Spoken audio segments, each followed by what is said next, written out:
So suppose you want to change a method, you're the implementer, and you either want to change how the implementation behaves or you want to change the specification itself.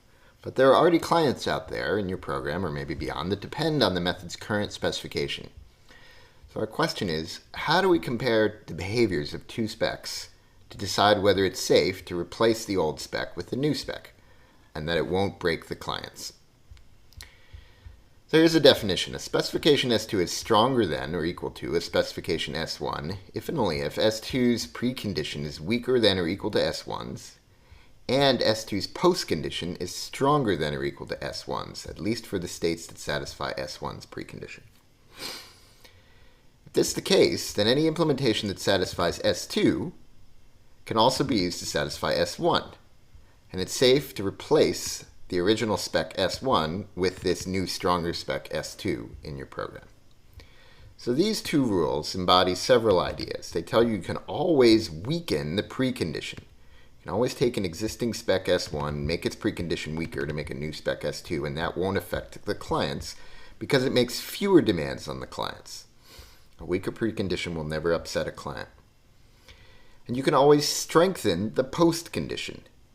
That means that the implementation is making more promises than it originally did, so the clients that were relying on the original promises won't be unhappy either. So for example, remember we had this spec for find exactly one, which has a precondition that the value you're looking for occurs exactly once and returns some index where it occurs. We can replace that spec with this stronger spec, which has a weaker precondition. So instead of requiring the client to give us an array where the value occurs exactly once, we allow the value to occur not just exactly once, but in fact twice, 3 times, many times as you want. At least once is a weaker precondition than exactly once. And none of the clients that call this will care because they were all satisfying this stronger precondition before, so of course what they're doing will already satisfy this weaker precondition. So this spec, it's safe to change the spec to this. We can then in turn change the spec so that it has a stronger postcondition. So instead of just saying we can return any index I where value occurs, we're going to require that the implementation return the lowest index I where the value occurs. And again, because our original clients were only depending on this weak postcondition, the stronger postcondition is not going to bother them. Now, what about this specification? Find can be missing, which weakens the postcondition to the point where it's nothing. In other words, the only precondition really is the types on these inputs that are being put in, but otherwise we're not making any requirements on whether value occurs in that array. And then because there are now situations where there is no index that it can return, we have to add a clause to the postcondition that says what it does if the value is not in the array. So think about this one and we'll come back to it in the exercises that follow this section. Now let's think about a visual way to regard strength of specifications. So let's imagine that this space here is the space of all possible Java methods.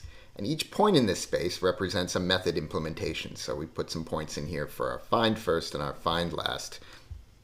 If you look back at that code, you'll see that find first and find last are not specs. They're actually implementations. They have method bodies that implement their actual behavior. So we're going to denote them as points in this space. Now this is a big space. It also includes points for lots of methods that have nothing to do with finding in an array, like doing sorting and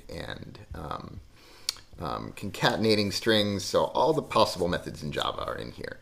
But these are the points for find first and find last.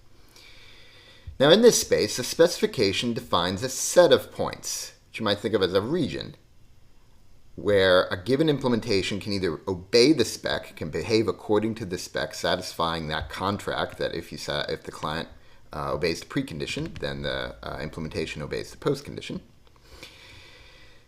And if an implementation satisfies that spec, it's going to be inside this region.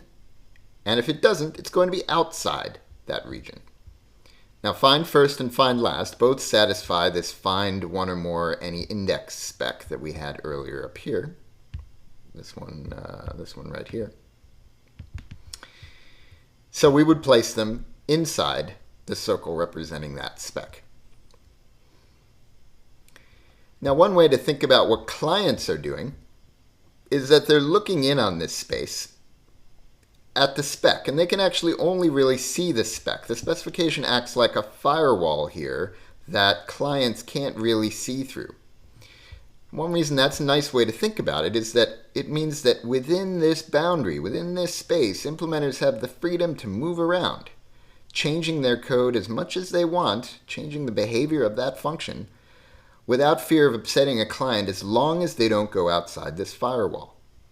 And this is important because it lets the implementer improve the performance of their algorithm, maybe clean up the clarity of their code, change what they're doing when they discover a bug, that sort of thing. So we can move between implementations like find first and find last or any of the other points inside this region. And clients won't care because they're just depending on the spec. They're depending on this whole region satisfying the contract that they're depending on. And clients don't know which implementation they're going to get. They have to respect the spec.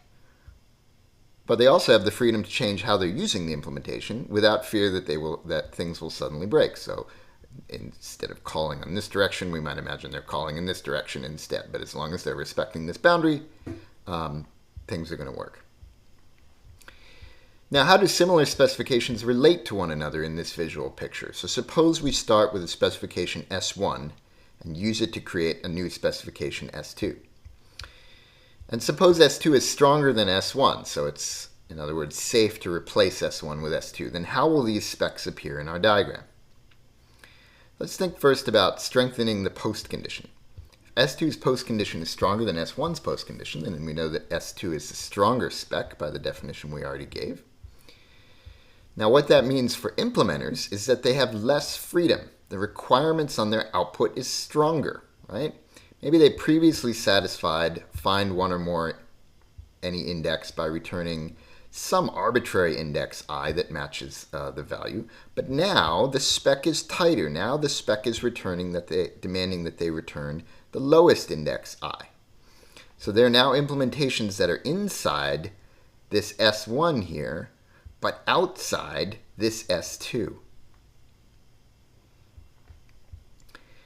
Could there be implementations inside find one or more first index, but outside find one or more any index? No, because all of those implementations satisfy a stronger precondition than what find one or more any index demands. Now let's think about what happens if we weaken the post condition, which again makes S2 a stronger specification. Implementations have to handle new inputs that were previously excluded by the spec. If they behaved badly on those inputs before, we wouldn't have noticed. But now their bad behavior is exposed. We see that when S2 is stronger than S1, it defines a smaller region in this diagram. And a weaker specification would define a larger region. So for this example, if we introduce this new spec, find one or more first index, find first, that implementation still satisfies it, so it's inside the circle of this new spec. But find last doesn't satisfy it, so it's outside the region of that spec. And we could also have another spec, S3, that is neither stronger nor weaker than S1. It might overlap, so there might be implementations that satisfy only S1, only S3, or that satisfy both of them together, or they might be entirely disjoint. There might be no way to write an implementation that satisfies both S1 and S3.